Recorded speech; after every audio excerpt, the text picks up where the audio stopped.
তোমার সন্তানের জীবনের গতি কি মদিনার পথে আগাইতেছে নাকি লন্ডন আর আমেরিকার পথে আগাইতেছে?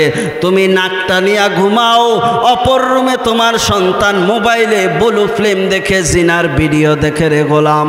তুমি তো ওই জায়গায় বসিয়া বসিয়া তসবির দানা পাঠ করতেছ, আর তোমার যুবতী কন্যা আর যুবক ছেলে জিনার আড্ডায় জিনার গুণে গুঞ্জনিত হইয়া জিনার পথে দৌড়া। তুমি তসবিহ পড়া বাদ দিয়া তোমার সন্তানের পিছে দৌড়াও, তাহলে তসবিহ পড়ার চাইতে 1000 গুণ বেশি সওয়াব। এই শুনেছেন আপনারা যে আমাদের বুজুর্গ ইব্রাহিম ইবনে আদহাম, যিনি বলখের বাদশা, ক্ষমতার অভাব নাই, টাকার অভাব নাই, বাড়ি গাড়ির অভাব নাই, সেই বলখের বাদশা গভীর রজনীতে শুয়ে আছেন। কে যেন অদৃশ্য থেকে আওয়াজ দেয়। তিনি ঘুমের ঘর থেকে বাদশা মানুষ, তিনি আওয়াজ দেয়, কে আমার ঘুমে ডিস্টার্ব করলা? একজন আগন্তুক অদৃশ্য থেকে আওয়াজ দেয়, তোমার এই বাড়ির ছাদে আমি ঘোরাফেরা করি, আমার একটা ঘোড়া হারানো গিয়েছে, ঘোড়া তালাশ করি। বাদশা নামদার বলে, হে আগন্তুক, তুমি বেকুফ নাকি? 10 তলা বাড়ির উপরে আমি ঘুমাই, তোমার ঘোড়া যদি তুমি তালাশ করো তাহলে জমিনের তালাশ করো, তুমি আমার 10 তলা বাড়ির উপরে কেন তালাশ করো? এখানে ঘোড়া আসবে কোন জায়গা থেকে? তুমি আসলে বেকুফ নাকি? অদৃশ্য থেকে আওয়াজ আসে, হে বাদশা নামদার, আমি বেকুফ না, আমার চাইতে বড় বেকুফ আপনি। তার কারণ হলো 10 তলার উপরে শুইয়া, মোটা মোটা জাজিমের মধ্যে শুইয়া, টাকার বালিশের মধ্যে ঘুমায়া আল্লাহকে পাইবেন? হবে না। আল্লাহকে যদি তালাশ করতে হয় গরিবে হালতে দৌড়াও। মুসলমান ইমানদার, বাদশার ঘুম নাই, ভিতরে জ্বলন পূরণ তৈরি হয়ে গেল। সকালবেলা সভাসদের যত এমপি মন্ত্রী উজির নাজির আইসা বাদশাকে তালাশ করে, কোথাও বাদশার দেখা পাওয়া যায় না। বাদশা নামদার কোন জায়গায়? একজন বলে, কই বলখের বাদশা ইব্রাহিম ইবনে আদহামের খবর নাই, তোমরা কি তাকে দেখেছো কিনা? বাদশার সিংহাসনটা খালি। এখন তো আমাদের দেশের বিভিন্ন গুরুত্বপূর্ণ বিষয় নিয়ে আলোচনার সময় বাদশাকে দেখা যায় না। একজন খবর দিলেন, যাও যাও, বাদশাকে দেখেছিলাম ওই জংলার পাশে বৈশা সিরা একটা কম্বল সেলাই করতেছি। বাদশার লোকজন সেখানে দৌড়াইয়া যাওয়ার পর যায় দেখলেন চিরা একটা কম্বল তিনি একটা পুরানো সুই দ্বারা সেলাই করতেছেন। আর যা বললেন, বাদশা নামদার, আপনার জন্য রাজ সিংহাসনটা হাহাকার করছে, চলেন বাদশার মসনদে আপনি বসবেন। বাদশাহ ইব্রাহিম বলখি বলেন, না না, আমি দুনিয়াতে একটা ভূখণ্ডের বাদশা ছিলাম, দেখো আজকে আমার আল্লাহ আমাকে এমন জায়গায় বাদশা বানায় দিছেন। আগে আমার হুকুম শুনতো মানুষ, এখন আমার হুকুম শুনে জীবজন্তু, মাছ, মৎস্যকুল, যত ধরনের প্রাণী আছে সকল প্রাণীর উপরে আমার হুকুম চলে। তার জব ব্যাপার, কয় দেখবানি প্রমাণ। তাহার হাতের পুরানো সুইটা নদীতে ফালাইয়া দিলেন আর বললেন, হে মৎস্যকুল, হে মাছ, আল্লাহর হুকুমে আমার হারানো সুইটা আমার কাছে নিয়ে আসো। হাজার হাজার মাছ স্বর্ণের সুই নিয়ে বাদশার সামনে আইসা হাজির। বাদশা বলেন, না না, আমার ফালানো যেই পুরাতন সুই নদীতে ফেললাম ওই সুইটা আমাকে ফিরাইয়া দাও। একটা মাছ আইসা বাদশার সামনে তার হারানো সুইটা নিয়ে হাজির হয়ে গেল। বলখের বাদশাহ ইব্রাহিম বলতেছে, দেখছনি কারবার, দুনিয়ার সব টাকা পয়সা অট্টালিকা ছাড়িয়া, দুনিয়ার বাদশাহী ছাড়িয়া আমি আল্লাহর তালাশে চলে আসলাম। আমার আল্লাহ তাআলা এখন আর মানুষের উপরই আমার বাদশাহীটা প্রযোজ্য করে রাখে নাই। এখন গাছপালা তরুলতা সমস্ত জাহানের মধ্যে যা কিছু দেখো সব আমার গোলামে পরিণত হয়ে গেছে। তার কারণ কোনো বান্দা যদি আল্লাহর গোলামে পরিণত হয়, ওই বান্দার জন্য দুনিয়ার সব কিছু তার গোলাম হয়ে যায়। পানি আপনার গোলাম, মাটি আপনার গোলাম, চন্দ্র সূর্য, দুনিয়াতে যত আল্লাহ পাকের সৃষ্টি আছে সব কিছু মানুষের গোলাম হয়ে যাবে যদি ওই বান্দা আল্লাহর গোলামে পরিণত হয়। তো আল্লাহর গোলাম কিভাবে হওয়া যায়? অন্তরের মধ্যে, সিনার মধ্যে যদি আল্লাহর ভয় থাকে, ওই বান্দা আল্লাহর বিরুদ্ধাচরণ করবে না, গুনাহের কাছে দাঁড়েও যাবে না। বান্দা সর্বসময় এইটা জিনিস তার মাথার মধ্যে সব সময় কাজ করবে, কোন কাজের দ্বারা আমার আল্লাহ খুশি হয় আর কোন কাজের দ্বারা আমার আল্লাহ বেজার হয়। এই টেনশন নিয়ে বান্দা সামনে আগাবে, গুনার কাজ করবে না, নেকের কাজ দ্বারা মাওলার রাজি খুশি অর্জন করবি। আমরা তো আজকাল কেউ কাউকে যদি বলে আল্লাহকে ভয় পাওনি, বলে হ্যাঁ আল্লাহকে তো ভয় পাই। তো কিভাবে আল্লাহকে ভয় পাও? এই জিনিসটা কাজের দ্বারা প্রমাণ দিতে হয়। তো মানুষ বলে যে আল্লাহকে ভয় পাই, তো মানুষ তখন আবার মিথ্যাও বলে, সুদ ঘুষের সাথে সম্পর্ক, জিনা ব্যভিচারের সাথে সম্পর্ক, এই রকমভাবে গুনাহের সাথে সম্পর্ক রাখার পরেও মানুষ বলে হ্যাঁ আমি আল্লাহকে ভয় পাই না। না, এই যে দাবিটা তুমি করেছ, এই দাবিটা তোমার সত্য নয়, এটা একটা মিথ্যা দাবি। যদি তুমি আল্লাহর ভয় তোমার অন্তরে থাকে গো, তো আল্লাহ পাক বেজার হবে এমন কোনো কাজ তার দ্বারা সংগঠিত হবে না। তো আল্লাহর ভয়ের দ্বারা মানুষ আল্লাহর ওলিতে রূপান্তর হয়ে যায়। তো আল্লাহর ভয়ের কারণে মানুষ গুনাহ করে না, আল্লাহর ভয়ে মানুষ আল্লাহ পাকের মহাব্বতের বান্দা হয়ে যায়। এজন্য আল্লাহ পাক বলেন, ইয়া আইয়ুহাল্লাযীনা আমানুত্তাকুল্লাহ ওয়া কুনু মাস সাদিকিন। মানুষ তুমি যদি ভয়ওয়ালা হইতে চাও, দুনিয়ার লাইনে যদি কেউ ভালো অভিজ্ঞ ড্রাইভার হইতে চায়, একজন পাকাপোক্ত ড্রাইভারের সাথে তার সম্পর্ক গড়া লাগে। কেউ যদি ড্রাইভার হইতে চায়, বড় ড্রাইভারের সাথে সম্পর্ক লাগে। কেউ যদি মিস্ত্রি হইতে চায়, বড় একজন সুদক্ষ মিস্ত্রির সাথে তার সম্পর্ক হওয়া লাগে।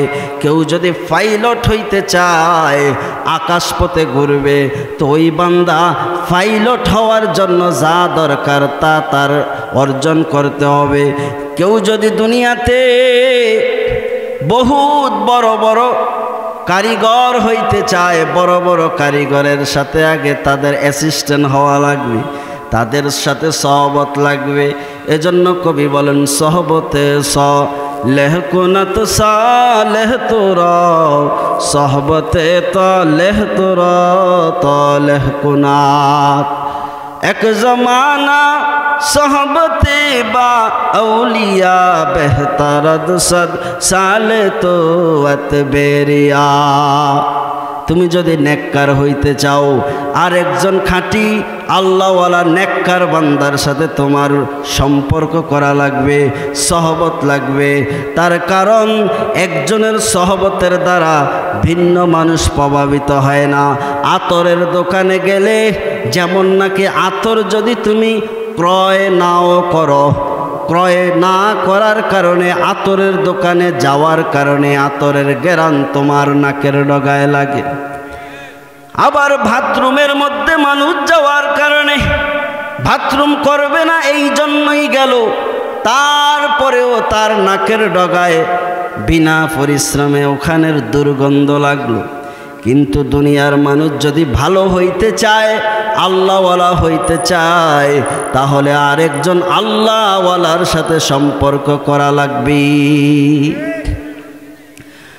পাকিস্তানের মুফতি সাহেব আশরাফ আলী থানভী রহমাতুল্লাহ আলাইকে জিজ্ঞাসা করে, ও শাইখ, হে আশরাফ আলী, দুনিয়ার মানুষ যদি একজন খাঁটি আল্লাহওয়ালার সান্নিধ্যে বসে তার কি ফায়দা, কি লাভ?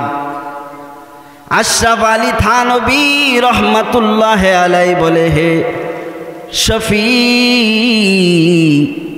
যেই লেখক কিতাব লিখেছে যে একজন আল্লাহওয়ালার সান্নিধ্যে যদি মানুষ অল্প কিছু সময় বসে, তার আমল নামায় 60 থেকে 70 বছর নফল ইবাদতের বেরিয়া সওয়াব তার আমল নামায় লেখা হয়। শাহ আশরাফ আলী থানভী রহমাতুল্লাহ আলাই বলেন, হে শফি, ওই লেখক যদি আজ আমার সামনে থাকতো তাহলে আমি তাকে বলে দিতাম, না না, 60 থেকে 70 বছর সময় লেখা হবে না, তুমি লেখো যে 1,00,000 বছরের সওয়াব। এক জমানা সোহবতে বা আউলিয়া বেহতারদ সদ সালে তো বেরিয়া। একজন খাঁটি আল্লাহওয়ালার সান্নিধ্যে যদি কোনো মানুষ বসতে পারে গো, ওই মানুষটার সগীরা গুনাহগুলি আল্লাহ মাফ করে দেয়। আজ তো মানুষ আলেমকে গালি দিতেও দ্বিধা করে না, হক্কানি পীর মাশায়েখদেরকেও গালি দিতে দ্বিধা করে না। ও দুনিয়ার মানুষ শুনে নাও, এই দুনিয়ার মধ্যে যদি টুপিওয়ালা বাকি না থাকে, গরুও মরে, ছাগলও মরে, বিড়াল মরে, কুকুর মরে, টুপিওয়ালা যদি দুনিয়াতে না থাকে গো, জানাজা দেওয়ার মতো একজন টুপিওয়ালাও খুঁজে পাইবা না। মুসলমান ইমানদার আজ একদল বের হয়েছে আলেমদের থেকে মানুষকে ডিভাইডেড করার জন্যে। তাদের পাইতারা চলছে আলেমের সাথে মানুষের সম্পর্ক কিভাবে দুর্বল করানো যায়, আলেম থেকে মানুষ মোহাব্বতের কাতার থেকে নিয়ে কিভাবে মানুষকে আলেম বিদ্বেষী বানানো যায়। সাবধান হয়ে যাও মুসলমান, দুনিয়ার মানুষের সমস্ত পয়েন্টে পয়েন্টে আলেমদের অবদান আছে না নাই? মুসলমান ইমানদার, যতদিন পর্যন্ত তোমার দিল পরিষ্কার না হবে ততদিন পর্যন্ত যত ইবাদতই করো না কেন 2 পয়সার মূল্য আল্লাহর কাছে হবে না। আলেমদেরকে মসজিদে গেলে ইমাম বানাও, জানাজার নামাজে গেলে ইমাম বানাও, ঈদের নামাজে গেলে আলেমকে ইমাম বানাও, এরকম মাহফিলের পরিবেশে আসলে আলেমকে ইমাম বানাও। মুসলমান ইমানদার, ইমাম হলো নেতা, তিনি সমাজের নেতা, দেশের নেতা, আখিরাতেরও নেতা, ঠিক কিনা? মানুষ দেখা যায় বিভিন্ন মসনদে তাদেরকে ইমাম বানায়া তাদেরকে নেতা হিসাবে সেলুট দেয়, মোহাব্বত করে, কিন্তু এই মৌকা যখন শেষ হয়ে যায় আলেম সমাজকে মানুষ 2 পয়সার মূল্য দিতে জানে না। মুসলমান ইমানদার, খাঁটি আল্লাহওয়ালা যদি হইতে চাও, আল্লাহর প্রেমিক আশেক বান্দা যদি হইতে চাও, হক্কানি আলেমদের সাথে মোহাব্বত রাখা লাগবে, তাদের সাথে পরামর্শ করে জীবন জিন্দিগি পরিচালনা করতে হবে। আগের জমানায় কত মানুষ ছিল কম পড়াশোনা জানতেন, কিন্তু তাদের ইয়াকিন আর ঈমান ছিল অনেক ভালো, ইয়াকিন আর ঈমান ছিল অনেক ভালো। এত জানাশোনা ছিল না, এত পারাপারিও তো ছিল না রে গোলাম। আজ বেশি জানলেন, এত পড়াশোনা, এত রিসার্চ বের হয়ে গেল, এত কিছু জানিয়া তারপরে আবার আলেমদের বিরুদ্ধে কথা বলো। আল্লাহ পাক রব্বুল আলামিন বলেন, ওয়াকুনু মাস সাদিকিন।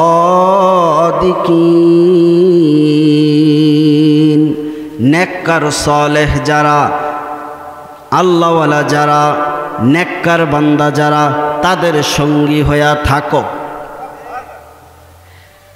দুনিয়ার মধ্যে যদি কোনো নেককার সালেহ বান্দার সঙ্গী হইয়া থাকতে পারো, হাসরের ময়দানে আল্লাহ পাক এই উসিলা তো অনেক মানুষকে ক্ষমা করে আল্লাহর জান্নাতের মেহমান বানায় দিবেন। দুনিয়াতে মানুষ একজন যদি খারাপ আল্লাহ বিদ্রোহী মানুষের সাথে সম্পর্ক, ওই যে একদল আছে না, আনাকুম আর জানাকুম, ভালোর সাথেও আছে, মন্দের সাথেও আছে, মুনাফেকের সাথেও আছে, ইমানদারদের সাথেও আছে, এদের জন্য হলো ওয়েল নামক জাহান্নাম। আনাকুম আর জানাকুম এই মানুষদের স্থান হলো ওয়েল নামক জাহান্নাম। দুনিয়ার মানুষ খুশি হোক আর বেজার হোক, আমার রাস্তা একটাই থাকবে, আমার মত একটাই থাকবে, মুহাম্মাদুর রাসূলুল্লাহ। আমার মত থাকবে সাইয়্যিদুল আম্বিয়া মুহাম্মাদুর রাসূলুল্লাহ সাল্লাল্লাহু আলাইহি ওয়াসাল্লামের পথ যেটা, আল্লাহর হাবিবের মত যেটা, আমারও পথ সেটা, আমার মত সেটা। ঠিক না বেডি? না আমেরিকা না লন্ডন সে যে উলফত, হামে মস্তে মদিনা কর খোদায়া। আমার রাস্তা লন্ডনের রাস্তা হবে না, আমার রাস্তা রাশিয়ার রাস্তা হবে না, আমার রাস্তা সেই সাদা চামড়া কুত্তা বাহিনীর দিকে হবে না, আমার রাস্তা তো হবে মদিনা। মদিনার রাস্তার পথিক যারা হইতে পেরেছে, তারাই তো নাজাত প্রাপ্ত, তারাই তো আল্লাহ পাকের মনোনীত বান্দা।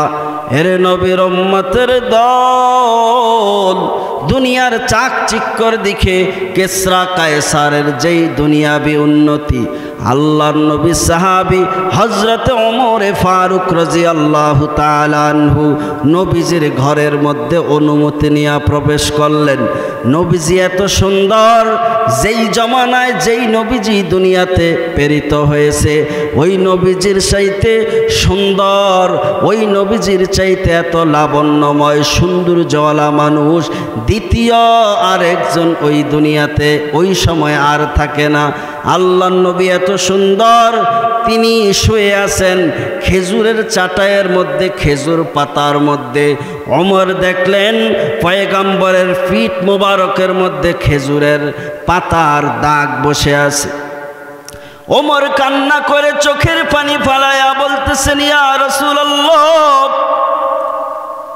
আপনি যদি বলেন তাহলে আমি একটা জাজিমের ব্যবস্থা করে দিব, তুষকের ব্যবস্থা করে দিব। দেখেন কিসরা কায়সার যারা আল্লাহ বিদ্রোহী চলাফেরা করে, যারা বেঈমান, যাদের ঈমান নাই, যারা আল্লাহ বিদ্রোহী, নবী বিরোধী, কোরআন বিরোধী, ইসলাম বিরোধী, তাদের কত সুখ শান্তি শওকত। তারা এত দুনিয়াতে তাকাব্বরি আর দুনিয়াতে এত বড় সুলতানি জিন্দিগি যাপন করতেছে। আর আপনি সাইয়্যিদুল আম্বিয়া, আপনি দু জাহানের বাদশাহ, আপনি সরকারে দো আলম নবী, আপনি নবীদের নবী, অথচ আপনার পিঠ মোবারকের মধ্যে খেজুরের ছাল লেগে আছে, খেজুরের পাতার দাগ লেগে আছে। আল্লাহর নবী শোয়া থেকে দাঁড়ায় গেলেন, বসে গেলেন যে ওমর, আমরা তো আখেরাতের পাগল, আমরা তো আখেরাত চাই, দুনিয়া তো হলো তুচ্ছ, দুনিয়া তো হলো অল্প সময়। ওয়াল আখিরাতু খায়রু ওয়া আবকা, আখেরাত ভালো, আখেরাত হলো উত্তম, আখেরাত হলো চিরস্থায়ী, দুনিয়া হলো ক্ষণস্থায়ী। দুনিয়া ক্ষণস্থায়ী, এই দুনিয়ার প্রেমে মানুষ পড়িয়া তার বানানেওয়ালা আল্লাহ, আল্লাহকে ভুলে যায়, পয়গম্বরকে ভুলে যায়, ইসলামকে ভুলে যায়, কোরআনকে ভুলে যায়। না না, দুনিয়াটা আসলেই একটা ধোঁকার ঘর। তোমার সন্তান, মা বাবা, বিবি বাচ্চা যাদের কি তোমার আশে আর পাশে দেখো রে গোলাম, সবাই কিন্তু একদিন পর হয়ে যাবে। হাসরের ময়দান কায়েম হয়ে যাবে। সব মানুষগুলা নেকির জন্য হন্য হয়ে ঘুরবে। একটি নেকের জন্য বান্দা পেরেশান হয়ে যাবে, কোথায় একটি নেক পাওয়া যায়। 99 নেক নিয়ে বসে আছে। আল্লাহ পাক রব্বুল আলামিন বলেন, যা গোলাম আরেকটা নেকির ব্যবস্থা কর। আরেকজন একটা নেকের ভাগী হইয়া জাহান্নামের পারে বসে আছে। এই বান্দা 99 নেক নিয়ে দৌড়ায়। গোটা হাসরের ময়দান তালাশ করে দেখা যায়, বাবাকে দেখা যায়। বাবার সামনে যায় বলে, বাবা তুমি আমার বাবা, তুমি আমাকে জন্ম দিয়েছো, দুনিয়াতে কত সুন্দর করে লালন পালন করেছ। বাবা শোনো, আজকে হাসরের ময়দানে আমি বড় হতভাগ্য হয়ে গেলাম। একটা নেকের জন্য আমি আজ আল্লাহর কাঠগড়ায় দাঁড়ায় গেলাম। বাবা যদি একটা নেক দিয়ে আমাকে একটু সাহায্য করো, আমি আল্লাহর জান্নাতের মেহমান হইতে পারি। বাপ ওই দিন পরিচয় দিবেন না, মায়ের কাছে যায় শরণাপন্ন হয়ে যাবে সন্তান। মা, দুনিয়াতে তুমি আমাকে শীতের রাত যে যার মতো আনন্দ করা, মজা করা ঘুমাইলো। আমার প্রস্রাবের কারণে আমার বিছানাটা ভিজে গেল। মা, তুমি আমার প্রস্রাবের জায়গায় তুমি শুইলা, আর তোমার সেই বিছানা যেই জায়গা দিয়া শুকনা ছিল, আরামের বিছানাটা ছিল, ওই জায়গাটা তুমি আমি সন্তানকে দান করে দিলা। এত মহাব্বত করলা।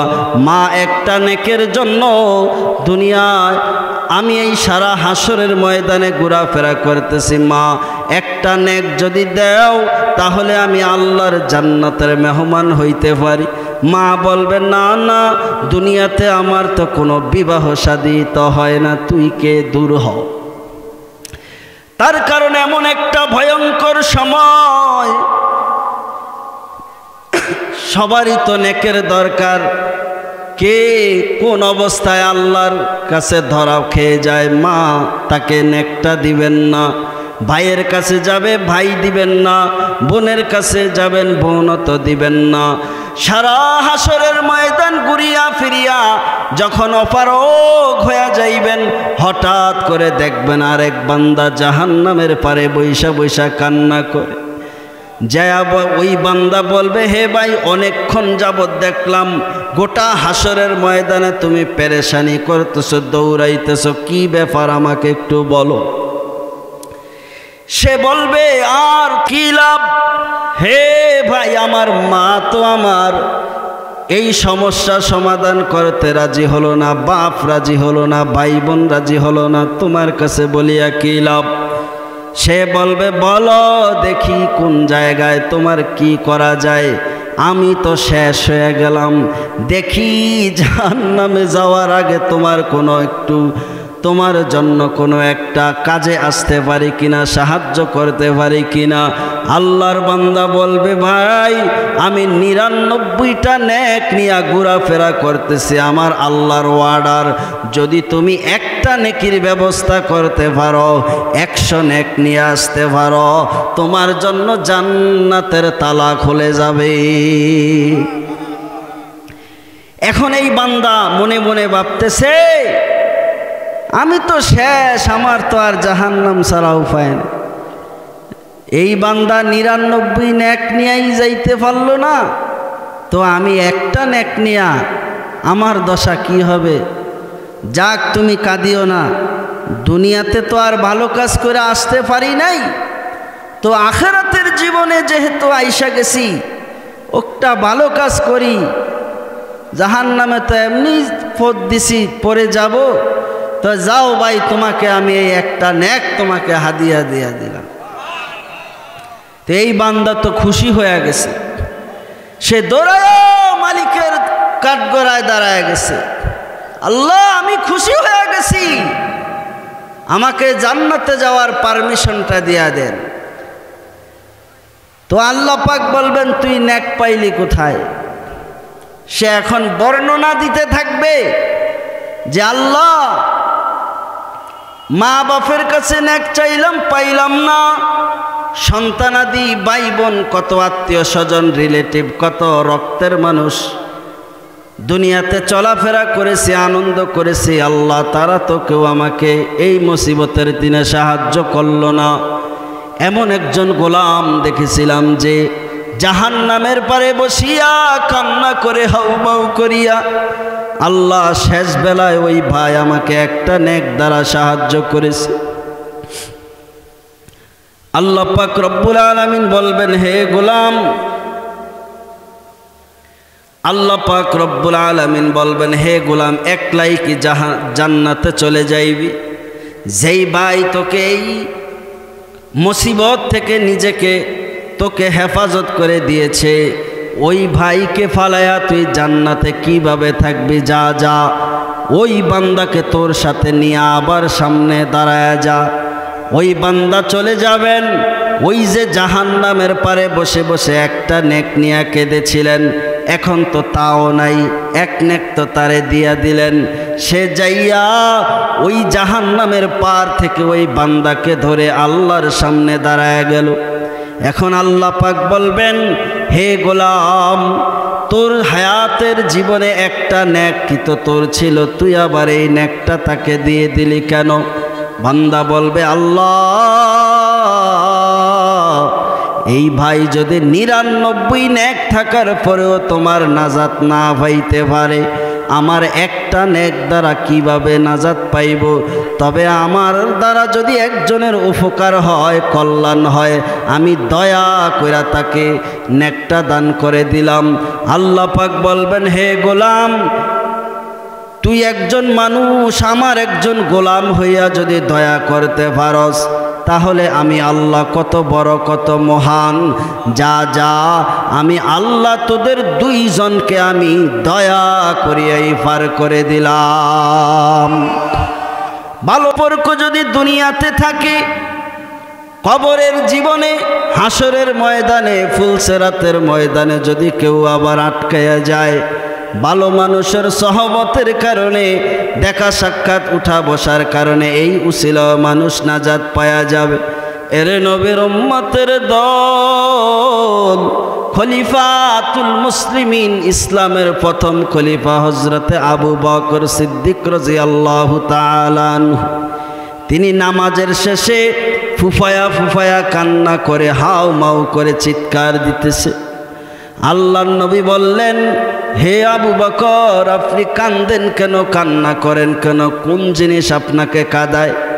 আপনার কি আপনার মা বাবার কথা মনে পড়েছে, নাকি আপনার সন্তানদের কথা মনে পড়েছে? কোন দুঃখে আপনি কান্না করেন? আবু বকর বলে ইয়া রাসূলুল্লাহ, আমি বাজারে একটি কাপড়ের দোকান দিয়েছি, ওই দোকান থেকে আজ সকালবেলা একজন মহিলা একটা কাপড় আমার দোকান থেকে নিয়ে গিয়েছিল। ওই মহিলা বিকালবেলা আসিয়া বলে আবু বকর, তোমার কাপড়টা তুমি ফেরত নিয়া নেও, আর আমার অর্থগুলা, আমার টাকাগুলা ফেরত দিয়া দাও। আমি বললাম হে মহিলা, হে বোন, কোন কারণে সকালবেলা কাপড় ক্রয় করে নিলা আবার বিকালবেলা ফেরত দাও? মহিলা বললেন হে আবু বকর, তোমার এই কাপড়টা আমার কাছে পছন্দ হয় না, আমার কাছে ভালো লাগে না, তুমি আমার টাকা দাও আর তোমার এই কাপড়টা তুমি ফেরত নিয়ে নাও। আবু বকর বলে হুজুর, দুনিয়াতে যদি অবস্থাটা এইরকম হয়, আল্লাহ পাক যখন আবু বকরের বালাম খাতা, আবু বকরের আমল নামা তুলে ধরবেন, আল্লাহ পাক যদি বলেন আবু বকর, তোর নামাজ আমার কাছে পছন্দ হয় না, তোর জিকির আমার কাছে পছন্দ হয় না, তোর তেলাওয়াত আমার কাছে পছন্দ হয় না রে আবু বকর, তোর নেক আমল আমার কাছে পছন্দ লাগে না, তখনই তো জাহান্নামের ফেরেশতাগুলো আসে আমার হাতে পায়ে জাহান্নামের আগুনের বেরি পরায়া ফেলবে। তখনই তো আমাকে জাহান্নামে টানিয়া হেসরাইয়া ফালাইয়া দিবে। এরে নবীর উম্মত, নেক আমল করবা একমাত্র আল্লাহ পাকের রাজি খুশির জন্যে। কোনো তাকাব্বুরি করবা না, রিয়া করবা না, নিজেকে বড় বড় মনোভাব দেখাইবা না। আবু বকর কান্না করে, যদি আমার নেক আমলগুলা আল্লাহর কাছে অসল হয়ে যায়, যদি আমাদের নেক আমলগুলো যদি আল্লাহর কাছে অসল হয়ে যায়, যে হে আব্দুল করিম, হে আব্দুল কুদ্দুস, তোর নেক আমল আমার কাছে ভালো লাগে না, তোর নেক আমল, তোর জিকির, তোর নামাজ, তোর তেলাওয়াত, তোর জিন্দিগির কোনো নেক আমল আমার কাছে পছন্দ হয় না, তখনই তো জাহান্নামের ফেরেশতা তোমার আমার হাত পায়ে বেরি পরাইয়া দেবে। এজন্য তুমি নামাজ পড়ো, আল্লাহর জিকির করো, তেলাওয়াত করো, ইসলামের বিধিবিধান পালন করো, সব সময় তুমি বলো যে আল্লাহ দয়া কইরা কবুল করিয়া নাও। তাকাব্বুরি করবা না, রিয়া করবা না। যেই বান্দা নেক আমল করার পরে তাকাব্বুরি করলো, রিয়া করলো, লোক দেখানো ভাব তাদের আমল নামায় থাকলো, ওই বান্দার আমল দ্বারা জান্নাতের তালা কঠিন কালেও খুলবে না। সব ইসলামের বিধিবিধান পালন করবা একমাত্র রেজায়ে মাওলা। আমি জিকির করব আল্লাহ পাওয়ার জন্য, বিবাহ শাদী করব আল্লাহ পাওয়ার জন্য, ব্যবসা বাণিজ্য করব আল্লাহ পাওয়ার জন্য, কৃষিকাজ করব আল্লাহ পাওয়ার জন্য, আমি স্কুলে পড়ব আল্লাহ পাওয়ার জন্য, মাদ্রাসায় পড়ব আল্লাহ পাওয়ার জন্য, কোরআন পড়ব আল্লাহ পাওয়ার জন্য।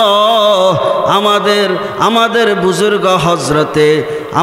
বুজুর্গ হজরতে কাসেম নানুতুবি রহমাতুল্লাহ আলাই, যিনি তাহাজ্জুদের সময় তাহাজ্জুদের ওযু করার জন্য যখন উঠলেন, হুজুর দেখলেন তার আগে একজন ছাত্র তাহাজ্জুদের ওযু বানায়া নামাজে দাঁড়ানোর প্রস্তুতি নিতেছে।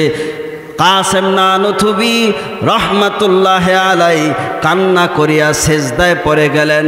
তিনি বললেন, আল্লাহ, এই মাদ্রাসা, এই ধর্মীয় প্রতিষ্ঠান, এই দেওবন্দ মাদ্রাসা, যেই মাদ্রাসা আল্লাহর নবী স্বপ্নযোগে আমাদের বুজুর্গ কাসেম নানুতুবি রহমাতুল্লাহ আলাইকে দেখাইয়া দিয়েছেন, স্বপ্নযোগে পয়গম্বর তার হাতের লাঠি মোবারক দ্বারা ইঞ্জিনিয়ারিং করে দেখাইয়া দিয়েছেন। এভাবে এই স্ট্রাকচারের উপরে বিল্ডিং হবে, মাদ্রাসার গঠন হবে। ওই মাদ্রাসা তিনি যখন দেখলেন ছাত্র তাহাজ্জুদের ওযু বানায়া নামাজে দাঁড়ায়া গেলেন, তিনি বললেন, আলহামদুলিল্লাহ, এই মাদ্রাসা যে কবুল হইছে এতে কোনো সন্দেহ নাই। তোমার আমার সন্তানদের মধ্যে যদি কোনো সন্তান নামাজি হয়, জাকিরিন হয়, আল্লাহওয়ালা হয়, তাহলে বুঝবা আলহামদুলিল্লাহ তোমার রক্ত আল্লাহর কাছে কবুল হয়ে গেছে। এরে নবীর উম্মত, মানুষ যখন মরিয়া যায় তার সমস্ত নেক আমলের দরওয়াজা বন্ধ হয়ে যায়। আল্লাহর নবী বলেন, কয়েকটা রাস্তা আছে যেই নেক আমলের রাস্তাগুলা কখনো বন্ধ হয় না। এর মধ্যে একটা রাস্তা হলো নেক সন্তান দুনিয়াতে রেখে যাওয়া। সন্তান নামাজ পড়বে, সন্তান রমজানে রোজা রাখবে, সন্তান তেলাওয়াত করবে, জিকির আজকার করবে, যত নেক আমল করবে, সন্তান দুনিয়াতে দোয়া করবে, মা বাপ অন্ধকার কবরে শুয়ে থাকবে, কিয়ামত পর্যন্ত তার কবরে সওয়াব পৌঁছতে থাকবে। মুসলমান ইমানদার, নেক সন্তান বানানোর চেষ্টা করো, আল্লাহর কাছে দোয়া করো। আমাদের জাতির পিতা ইব্রাহিম নবীর সুরে সুর মিলায়া পড়ো, যিনি বলেছেন, রব্বি হাবলি মিনাস সালিহিন। উত্তম সন্তান চেয়েছেন, নেক সন্তান চেয়েছেন, সন্তানের পিছনে তদারকি করো। তোমার সন্তানের জীবনের গতি কি মদিনার পথে আগাইতেছে নাকি লন্ডন আর আমেরিকার পথে আগাইতেছে? তুমি নাকটা নিয়ে ঘুমাও, অপর রুমে তোমার সন্তান মোবাইলে ব্লু ফিল্ম দেখে জিনার ভিডিও দেখে রে গোলাম। তুমি তো ওই জায়গায় বসিয়া বসিয়া তসবির দানা পাঠ করতেছ, আর তোমার যুবতী কন্যা আর যুবক ছেলে জিনার আড্ডায় জিনার গুণে গুঞ্জনিত হইয়া জিনার পথে দৌড়ায়। তুমি তসবিহ পড়া বাদ দিয়া তোমার সন্তানের পিছে দৌড়াও, তাহলে তসবিহ পড়ার চাইতে 1000 গুণ বেশি সওয়াব। নিজে নামাজ পড়লাম, সন্তান বিবি বাচ্চার খবর নাই। না না, তুমিও নামাজ আদায় করো, আল্লাহর পথের প্রতীক হইয়া চলো। সন্তানের ব্যাপারও তুমি নিজেকে একটু সতর্ক করো। আজকাল যুবক সমাজ, অনেক যুবকরা ভালো, অনেক যুবকের ব্যবহার দেখলে মনে হয় নিজের রুমাল দ্বারা তাদের পা গুলা মুছিয়া দেই। আবার এমন কিছু লাফাঙ্গা মার্কা যুবক আছে, তাদের ব্যবহার দেখলে মনে হয় জুতা দিয়া বাইরায়। মুসলমান ইমানদার যুবকদের অবদান বড় বেশি। ইসলামের বিজয়ের কালে যুবকদের বড় অবদান ছিল রে যুবক, আল্লাহর গোলাম। আজও এই সমাজে অনেক যুবক আছে ইসলামের জন্য দৌড়ায়। কোথায় আল্লাহর কোরআনের বয়ান হয় সেখানে দৌড়ায়। চট্টগ্রাম ভার্সিটিতে দেখো, ঢাকা ভার্সিটিতে দেখো, দেশের বড় বড় ভার্সিটি ইউনিভার্সিটিতে তাকায়া দেখো, অনেক যুবক আছে তার গালে লম্বা লম্বা দাড়ি শোভা পায়, গলায় পাগড়ি, মাথায় টুপি, পোশাক লম্বা জামা পরিয়া 5 ওয়াক্ত নামাজ জামাতের সাথে আদায় করে, আছে নাকি নাই? হে যুবক, তারা যদি আল্লাহর সামনে এমন ভাবে দাঁড়াইতে পারে, মাথায় টুপি রাখতে পারে, গালে দাড়ি রাখতে পারে, নবীর সুন্নতের সাথে চলতে পারে, তুমি কেন পারবা না? তুমি নিজেকে প্রশ্ন করো। হে ড্রাইভার, তোমার মতো ভিন্ন ড্রাইভার যদি আল্লাহর গোলামি করতে পারে, আবার ড্রাইভারিও করতে পারে, তুমি কেন পারবা না? হে ব্যবসায়ী ভাই, তোমার পাশের দোকানদার নামাজ যখন আজান হয়ে গেছে, হাইয়া আলাস সালাহ হাইয়া আলাল ফালাহ, জাপ টান দে আর মসজিদে দৌড়ায়। এই ব্যবসায়ী মসজিদে দৌড়ায়, আর তুমি দুনিয়া কামাইয়ের জন্য দোকানের শাটার খুলে ফেললার গোলাম। আবার তোমার পাশে দেখো একজন ইঞ্জিনিয়ারিং করে, কত বড় বড় ইঞ্জিনিয়ার দেখেছি, দেখলে বোঝা যায় না, মনে হয় কোন মাদ্রাসার শাইখুল হাদিস। আবার কতগুলি আছে পেট মোড়া, নামাজ রোজার কোনো খবর নাই, অনেক সময় দেখা যায় বাথরুম করিয়াও পানি খরচ করে না।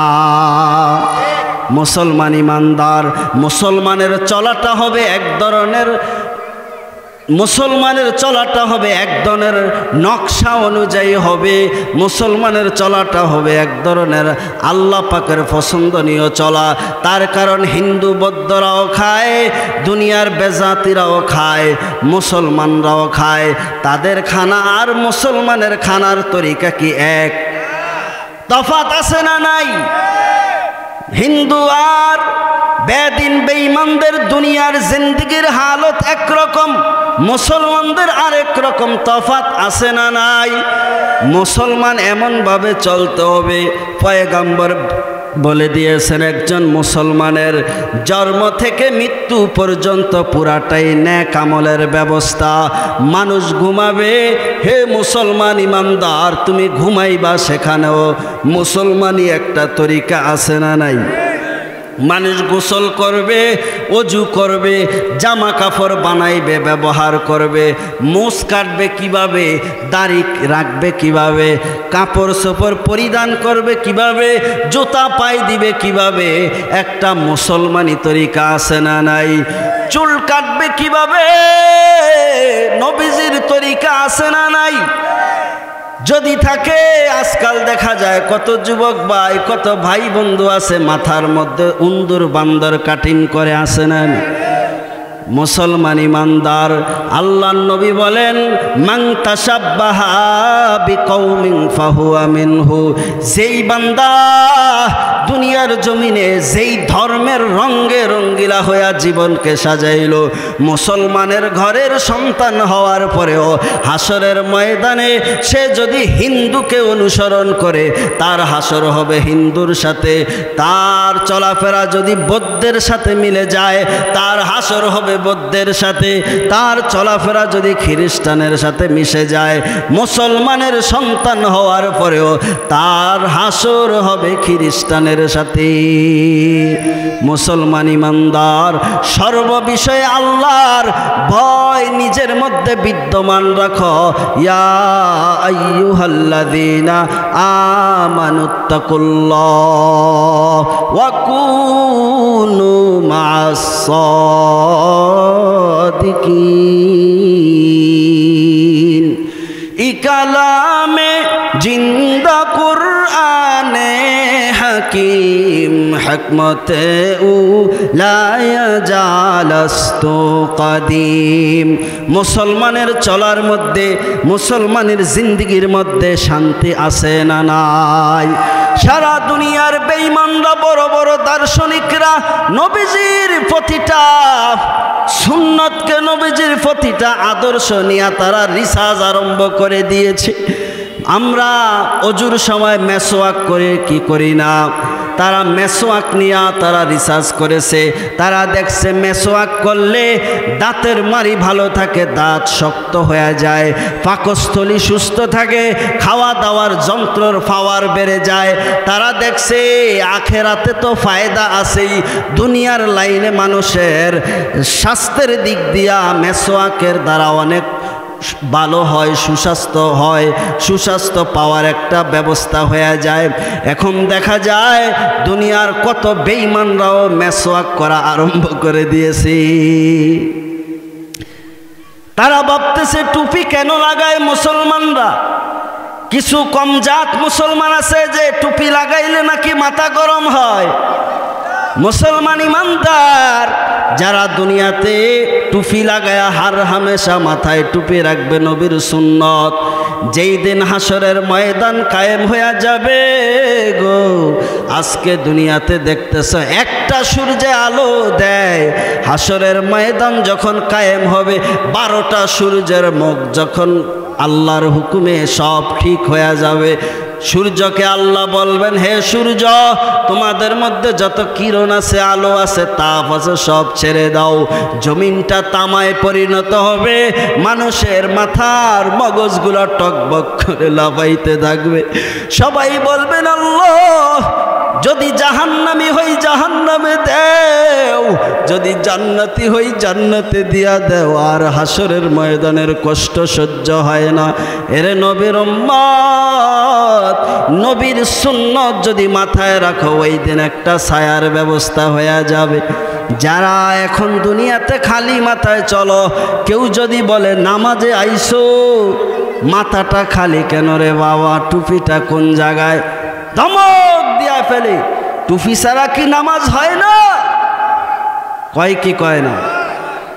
আরে ভাই, টুপি ছাড়া নামাজ হয়, তবে টুপি মাথায় দিলে সমস্যা কি? কয় টুপির মধ্যে কি ইসলাম? আমি বলবো ইসলামের মধ্যে টুপি আছে তো। তুমি বলো মনে চায় না, আমি বলি দিলে সমস্যা কোথায়? মুসলমান ইমানদার, এই জন্য নেক আমলের বহুত বড় দাম। বান্দা ভয়ের সাথে যখন আল্লাহ পাকের ইতাআত করবে, হুকুমগুলা পালন করবে, হাসরের ময়দানে আল্লাহ পাক এই সমস্ত মানুষকে নাজাতের সাথে, মহাব্বতের সাথে পার করে দিবেন জান্নাত। যারা যেই জান্নাতে যাইয়া অনন্তকাল যেই জীবনের শুরু আছে আর শেষ নাই, চিরদিনের জন্য বাদশাহী করবে। আমরা কি জান্নাতে বাদশাহী করতে রাজি আছি না নাই? তবে জান্নাতে যদি যাইতে চাও তাহলে 2টা গুণ লাগবে। একটা গুণ হলো ঈমান, 2 নম্বর গুণ হলো নেক আমল। আমরা সকলেই জানি ঈমান লাগবে, নেক আমল করা লাগবে, তবে এগুলা যে আল্লাহর কাছে কবুল হইতে যে কিছু বাধ্যবাধকতা আছে ওগুলি আমরা মানতে রাজি না। আমি যদি বলি হে গোলাম, হে নামাজি ভাই, হে জাকিরিন ভাই, তুমি আগে শোনো, তোমার এই শরীরের মধ্যে যদি হারাম রক্ত থাকে তাহলে তুমি কিয়ামত পর্যন্ত যদি তোমার হায়াত দেওয়া হয়, কিয়ামত পর্যন্ত যদি নামাজ পড়ো আর জিকির করো, আল্লাহর পথে চলো, তোমার জীবনের হায়াতে একটা সেজদাও আল্লাহর দরবারে কবুল হবে না। তার কারণ হারাম রক্ত যেই শরীরের মধ্যে ঢুকলো ওই বান্দার জীবনের সব কিছুই বরবাদ। মিষ্টি ওয়াজের বড় দাম। যারা শুধু বলে করো, জিকির করো, নামাজ আদায় করো, আরে গোলাম শোনো, তোমার ভিতরে যদি হারামের কোনো রক্ত প্রবাহিত হয়, কিয়ামত পর্যন্ত যদি, হাদিস শরীফের মধ্যে আসছে, পয়গাম্বর বলে দিয়েছেন, তোমার হায়াতকে যদি কিয়ামত পর্যন্ত লম্বা করে দেওয়া হয় আর তুমি নিজেকে মজনুন পাগলের বেশে, তোমার চুলগুলা উস্কো খুস্কো, তোমার পোশাকটা ঝরা ঝীর্ণ, এমন অবস্থায় তুমি বলো ইয়া রব, ইয়া রব, ইয়া আল্লাহ, ইয়া রব রহম করো, রহম করো, আল্লাহর কাছে আরাধনা করো, প্রার্থনা করো। নবী বলেছেন এত লম্বা হায়াত পাওয়ার পরেও যদি হারাম তোমার রক্তের মধ্যে মিশ্রিত হয়, তোমার এই সারা জিন্দেগীর কোনো ডাক আল্লাহ পাক কবুল করবেন না। এই জিনিস থেকে নিজেদেরকে হেফাজত করতে হবে, খুব কঠোর নজর রাখতে হবে। আমার খাদ্যর মধ্যে ভেজাল আছে না নাই, আমার পোশাকের মধ্যে ভেজাল আছে না নাই, আমার যেই ব্যবসা বাণিজ্য করতেছি আমার আয় উপার্জনের মধ্যে ভেজাল আছে না নাই। মুসলমান ইমানদার, নেক আমল কম হইল মানুষ নাজাত প্রাপ্ত হয়ে যায় যদি এই নেক আমল পবিত্র হয়। আল্লাহ পবিত্র, পয়গম্বর পবিত্র, জান্নাত পবিত্র, কোরআন পবিত্র, হাদিস পবিত্র, এই সমস্ত যা কিছু আছে ইন্তেজাম সব কিছুই পবিত্র। আল্লাহ পাক চায়ও একটা পবিত্র দিল আর পবিত্র আত্মা। এই পবিত্র আত্মা আর পবিত্র দিল কেউ যদি বানাইতে চায়, এজন্যই তো এই কোরআনের মজলিস আর কোরআনের মওকা। আপনারা মনে করেছেন, অনেকে মনে করি আমরা যে আমরা জানি না, আমাদেরকে আল্লাহই মাফ করে দিবে। এটা হয়েছে শয়তানের ধোঁকা। শোনো মুসলমান, শোনো, সব জায়গায় তো সুর দেওয়া যায় না, কিছু কথা অল্প সময় বলে যায়। মানুষ বলে আমরা জানি না, আল্লাহই মাফ করবে, গোলেমালে জিন্দেগি পরিচালনা করতেছি।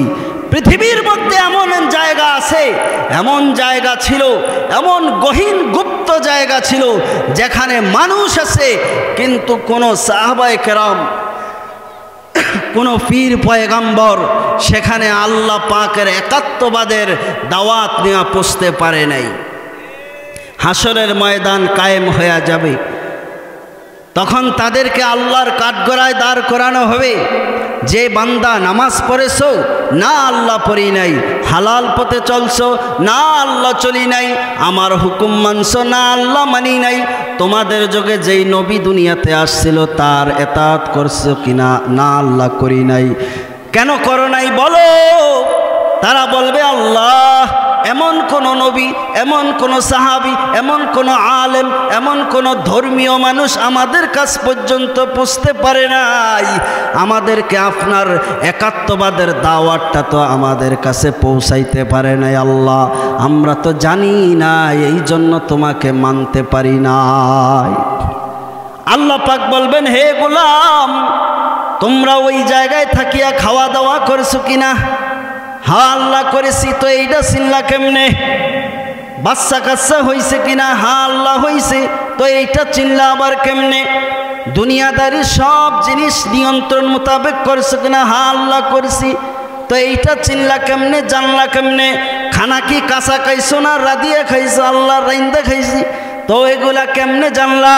এগুলা যেমনে তুমি জানছো তোমার খাদ্য বাদ দিয়া কুকুরের খাদ্য খাও নাই, গরুর খাদ্য খাও নাই, ছাগলের খাদ্য খাও নাই, তোমার নিজেরটাই তুমি খেয়েছো বান্দা। এগুলা যেমনে তুমি সাজাইছো জানছো, তোমরা এমনি ভাবেই তো একটু জানতে পারতা যে আসমান এভাবেই তো গঠন হয় নাই, সূর্য তো এভাবেই কারো কথা ছাড়া পূর্ব দিক থেকে উদিত হইয়া পশ্চিম দিকে যায় না।